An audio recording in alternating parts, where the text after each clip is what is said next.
Hello everyone, my name is Nidhi. Welcome to my transformation journey. आज day 8 है मेरे transformation journey का और ओवरऑल जो मेरा दिन जा रहा है वो अच्छा जा रहा है। मैं ये गौर कर रही हूँ कि शाम का जो समय हो रहा है ना, जैसे शाम का मान लो या फिर रात शुरू होने से पहले का मान लो, 7 8 8 तक भी मान लो, 6 7 8 ये 3 घंटे ना, मतलब डर मेरे पे हावी हो रहा है। डर भी ऐसे नहीं है कि किसी चीज़ का, बस फ्यूचर वाला जो फियर होता है ना, या फिर ट्रॉमा जैसी चीज़ की लाइफ में किसी ने आपको कभी हर्ट किया हो, तो वैसी चीज़ ना मेरे पे हावी हो रही है। तो मैं गौर कर रही हूँ, तो मुझे ये लग रहा है कि जैसे बॉडी है ना, उसको खाना चाहिए होता है टाइम टू टाइम। अगर आप एक मील देते हो फिर दूसरे मील में बहुत ज़्यादा डिफरेंस है, तो बॉडी ना क्रेव करती है। और आपको वीकनेस सा फील होगा, इरिटेशन फील होगा, इरिटेट हो जाता है। और अलग अलग आदमी को भूख में अलग चीज़ें होती है, जैसे मैं इरिटेट हो जाती हूँ। तो ऐसे मैंने गौर कर किया।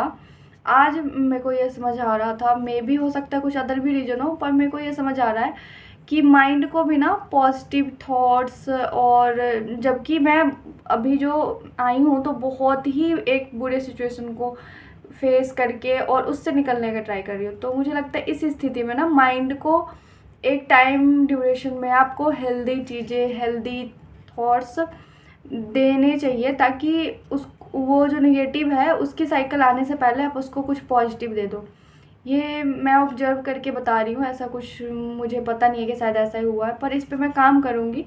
मैं ये ट्राई करूँगी कि जैसे मैं सुबह 8 बजे के आसपास जो भी है, मैं अपना पूजा वूजा करती हूँ, तो उसके बाद मैं दिन में मैं अच्छा फ़ील करती हूँ, हर चीज़ मेरी एनर्जी बहुत अच्छी होती है।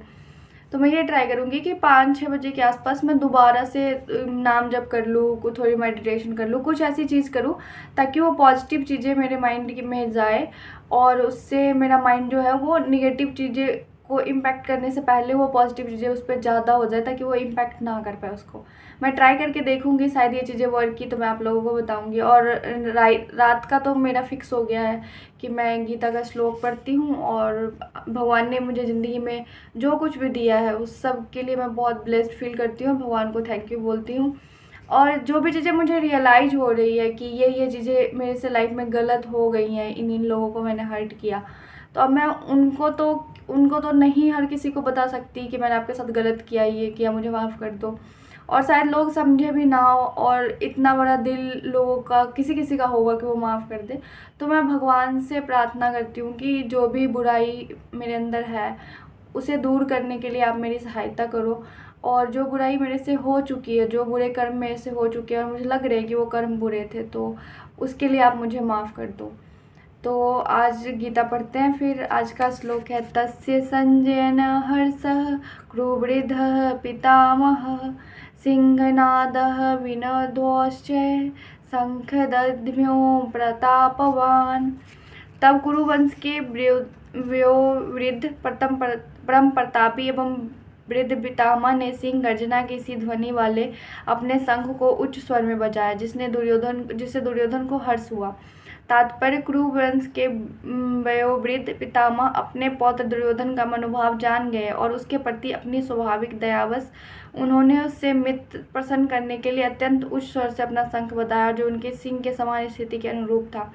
अप्रत्यक्ष रूप से संघ के द्वारा प्रतीकात्मक ढंग से उन्होंने अपने हताश पौत्र दुर्योधन को बता दिया कि उन्हें युद्ध में विजय की आशा नहीं है, किंतु दूसरे पक्ष में साक्षात भगवान श्री कृष्ण है। फिर भी युद्ध का मार्गदर्शन करना उनका कर्तव्य था और इस संबंध में कोई कसर नहीं रखेंगे। ततः शंखाश्च भैर्यश्च पन्वानक गोमुख सहसैवाभ्यहन्यन्त सशब्दस्तु मूलोऽभवत्। तत्पश्चात शंख नगाड़े बिगुल तुरही तथा सिंह सहसा एक साथ बज उठे। वह समवेत स्वर अनंत कोलाहलपूर्ण था।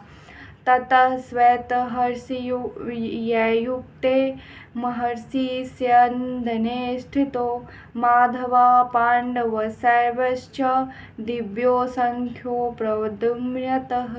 दूसरी ओर से श्वेत घोड़ों द्वारा खींचे जाने वाले विशाल रथ पर आसीन कृष्ण तथा अर्जुन ने अपने अपने दिव्य शंख बजाए।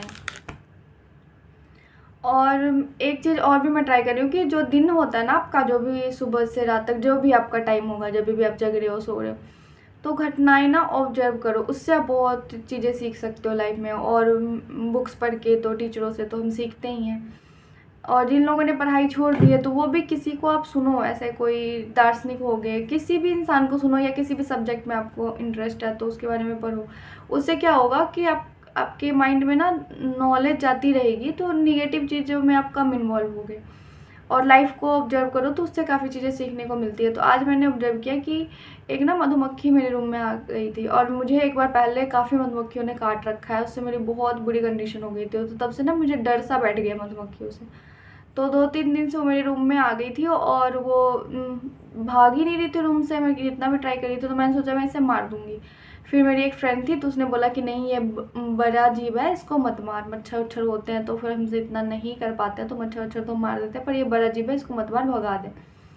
फिर मैंने उसको इग्नोर कर दिया और छोड़ दिया। आज मैंने देखा तो वो मर गया था। फिर मैंने उसको उठा के कहीं साइड में रख दिया। इससे मुझे ये समझ आया कि उसकी डेथ तो आज होनी थी, हो गई। अगर मैं उसे मार देती तो मुझे गिल्ट होता कि मैंने उसे मार दिया, उसे मारते हुए बुरा लगता, और मे बी शायद वो जो भी पाप कर्म होते हैं उसको मारने के, वो भी मुझे मिलते। तो इसी तरह ना जीवन में लोग भी हैं, और समस्याओं को भी मैंने इससे रिलेट किया कि लाइफ में कुछ लोग ऐसे होते हैं ना, जिनको आप चाहते हो कि अरे इन्होंने मेरे साथ ये किया, अब तो मैं इनके साथ ये कर दूंगी, वो कर दूंगी। और उसके चक्कर में हम, मतलब किसी से बदला लेने में हम खुद को इम्पैक्ट तो होता ही है। तो आप उन्हें ना छोड़ दो। क्या पता कि नियति उनको खुद डिसाइड करके रखी होगी उनको पनिशमेंट कब देनी है।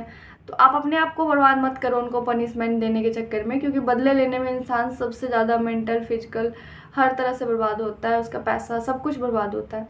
आप उनको छोड़ दो। नियति ने जब डिसाइड किया होगा ना कि उसको पनिशमेंट मिलेगी, तो आप सोच भी नहीं सकते हो कि उसको कितनी बड़ी पनिशमेंट मिलेगी। और भगवान पे छोड़ दो कि देनी होगी तो भगवान उनको उसको पनिशमेंट देंगे। और भगवान अगर उस आदमी को पनिशमेंट नहीं दे रहे हैं, तो आप ये सोच के उस चीज़ को एक्सेप्ट कर लो कि आपके कोई बुरे कर्म थे जो कट गए। मे भी बहुत बड़ा हो सकता था, अगर छोटी चीज़ों से आपके बुरे कर्म कट गए तो भी आपको वो झेलना ही था। वो पर्सन तो बस मीडियम बन गया है, क्योंकि ऐसी कई सारी घटनाएं, मतलब लोग भी मुझे बताते हैं जिससे भी मैं बात करती हूँ, और मेरी लाइफ में हुई, कि मुझे लगता है कि ये इंसान कैसे मिल गया, और मिल गया तो मैंने उसकी बातों पर कैसे ट्रस्ट कर लिया। इतना तो ना समझ में नहीं हूँ, पर वो चीज़ें हो गई। काफ़ी टाइम तक मैंने उसके लिए खुद को ब्लेम किया, पर मैंने अब मान लिया कि इंसान आपके जीवन में कर्म से ही आते हैं, और जो भी आपके कर्म के फल भगवान ने लिख रखे वो आपको भुगतना ही पड़ेगा।